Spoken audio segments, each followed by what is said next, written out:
Antoine Gomme, vous êtes le président d'Optique Organisation des professionnels des TIC. Pendant 2 jours, donc, vous organisez cette première édition du Salon international des professionnels de l'économie numérique. Beaucoup de visiteurs, beaucoup d'exposants. Quel bilan vous tirez de cette première édition d'abord? Je dois dire avant même la fin de cette présente édition, en tout cas que je suis satisfait. Je suis satisfait parce que j'ai quand même des retours très positifs par rapport à plusieurs acteurs, publics et privés, qui nous ont quand même félicités pour la bonne organisation de l'événement. Donc oui, je suis satisfait et je pense que quand on fera le bilan global, on pourra en ressortir effectivement à la fois des recommandations pour faire encore plus grand la prochaine fois, mais surtout pour faire passer des messages forts à nos partenaires du public et des partenaires au développement. L'esprit du salon, c'est quoi? L'esprit du salon, c'est d'abord montrer le savoir-faire sénégalais. D'abord, vous savez que nos PME n'ont pas toujours les moyens elles-mêmes de faire leur promotion. Et donc c'est le lieu et le moment pour elles de montrer l'extraordinaire savoir-faire que nous avons ici au Sénégal.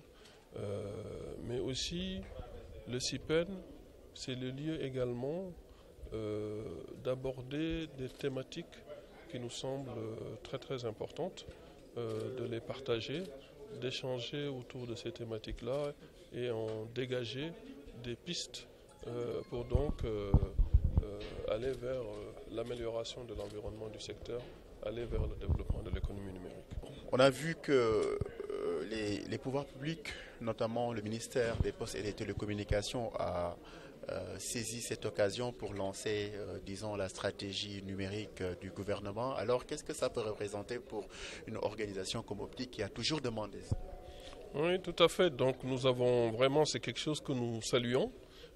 Il est vrai qu'on est vraiment dans une situation qui est assez extraordinaire d'absence de stratégie nationale de l'économie numérique et il est heureux qu'à l'occasion du CIPEN que nous organisons, que l'État du Sénégal choisisse donc de faire officiellement le lancement du processus de finalisation de la stratégie nationale de l'économie numérique.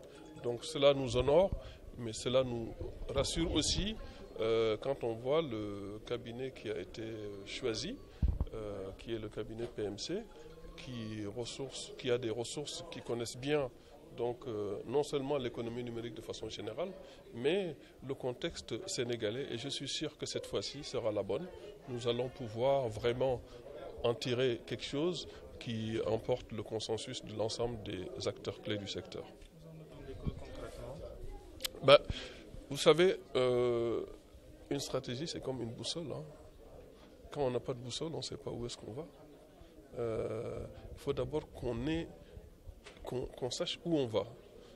Quelles sont les priorités du Sénégal pour atteindre le développement de l'économie numérique le plus rapidement possible. Et toutes les thématiques importantes pour justement atteindre ce développement de l'économie numérique devraient avoir leur bonne place dans ce document de stratégie. Et c'est vraiment cette boussole-là, on est obligé de la caler avant de pouvoir vraiment adresser l'ensemble des problématiques du secteur. La première édition va prendre fin dans quelques heures. Est-ce que le CIPEN sera annualisé? Alors, nous ferons bien entendu donc le bilan dès la fin de ce CIPEN. Notre ambition, c'est effectivement cela. Notre ambition, c'est d'annualiser donc ce rendez-vous. Notre ambition, c'est de faire du CIPEN un événement incontournable en Afrique pour ce qui est du numérique. C'est de faire de ce CIPEN la vitrine de ce que le Sénégal a de mieux et qu'on puisse le montrer à tout le monde entier tous les ans. Antoine Gomme, nous vous remercions. Merci beaucoup.